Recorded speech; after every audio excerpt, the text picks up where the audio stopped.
আল্লাহর শুকরিয়া আদায় করছি যে আমি একজন ভিকটিম হিসাবে যারা জুলুম করেছে তাদেরকে আজকে তাদের সবাইকে না হলো তাদের একাংশকে আদালতে হাজির হয়েছে এবং তাদেরকে কারাগারে প্রেরণ করা হয়েছে। আমি ধন্যবাদ জানাচ্ছি মাননীয় প্রধান উপদেষ্টা, আইসিডি টিম, বিশেষ করে অ্যাডভোকেট তাজুল, ওনারা দিনরাত কাজ করেছেন। তাদেরকে আমি ট্রাইব্যুনালকে ধন্যবাদ জানাচ্ছি এবং আপনাদের সবাইকে ধন্যবাদ জানাচ্ছি।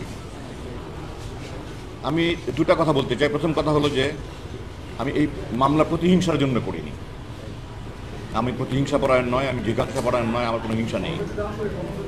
আমার এটা নিয়ে সেনা কর্তৃপক্ষের ঊর্ধ্বতন কর্তৃপক্ষের একাধিকবার অনেক মিটিং হয়েছে এটা নিয়ে। আমি মামলা করব কি করব না। আমি ডিসেম্বরে করেছি, আপনারা হয়তো জানেন না।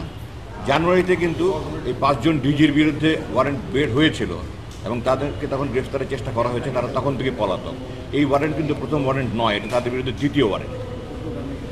আমি মামলা করেছি শেষ পর্যন্ত এই কথা চিন্তা করে যে আমি দেশবাসীকে একটা মেসেজ দিতে চাই, যারা ভবিষ্যতে রাষ্ট্রপ্রধান, সরকার প্রধান হবে এবং বিভিন্ন বাহিনীর প্রধান হবে, তাদের কাছে আমি মেসেজ দিতে চাই যে অন্যায় করে, জুলুম করে, মানুষের অধিকার লঙ্ঘন করে কেউ পার পেতে পারে না।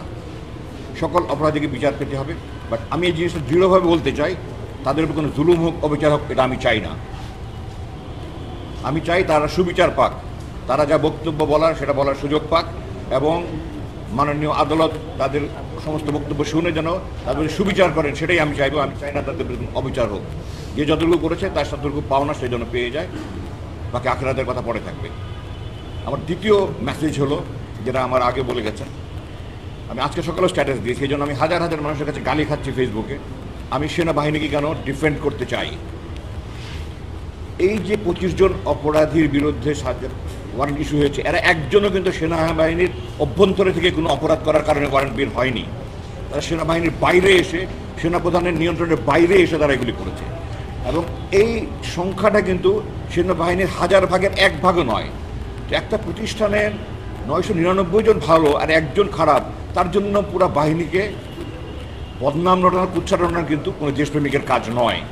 আপনাদের মনে রাখতে হবে যে আপনাদের মাধ্যমে দেশবাসীকে জানাতে চাই, এই সেনাবাহিনী জাতির সাথে সবসময় ছিল, জাতির পাশে ছিল। 5ই আগস্ট বিপ্লব কতটা কী হতো যদি সেনাবাহিনীর পাশে না থাকতো, ভয়াবহ চিন্তা করা যায় না। সেনাবাহিনী যে দেশের স্বাধীনতা, সার্বভৌমত্ব, অখণ্ডতা, সংহতি, ঐক্যের প্রতীক, এটাকে বিতর্কিত করা মানে আমরা আমাদের নিজেকে ক্ষতি করছি। ভারতের এজেন্ডা তারা আমাদের সেনাবাহিনীর জনগণ মুখোমুখি করতে চায়।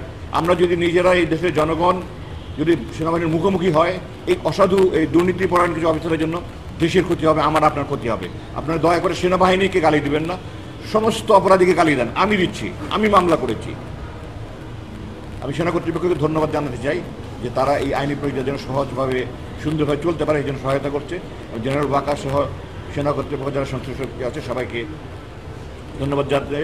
যারা এখনও ধৃত হয়নি, ধরা যায়নি, তাদেরকে আনার ব্যাপারে পূর্বে বলা হয়েছে। আমি আবার বলছি, সবাইকে আইনের মুখোমুখি করা উচিত। যারা পলাতক আছে তাদের বিরুদ্ধে ইন্টারপোলের মাধ্যমে তাদেরকে এনে বিচারের মুখোমুখি করা হোক।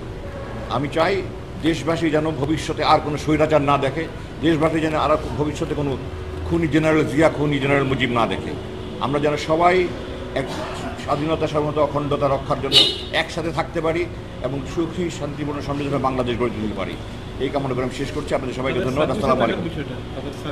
এখানে যে তারা সার্ভিসে থাকবে কি না, এটা আইনের ব্যাপারে, এটা আইনের ব্যাখ্যা ট্রাইব্যুনাল যারা প্রসিকিউট হচ্ছে ওনারা দিতে পারবে। আমি আইনজ্ঞ নই, আমি আইনজীবী নই, আইনের ব্যাপারে আমি পারদর্শী নই। তবে আমি যতটুকু বুঝেছি, এটা নতুন অ্যামেন্ডমেন্ট হয়েছে, এটা থার্ড অ্যামেন্ডমেন্ট একটা হয়েছে।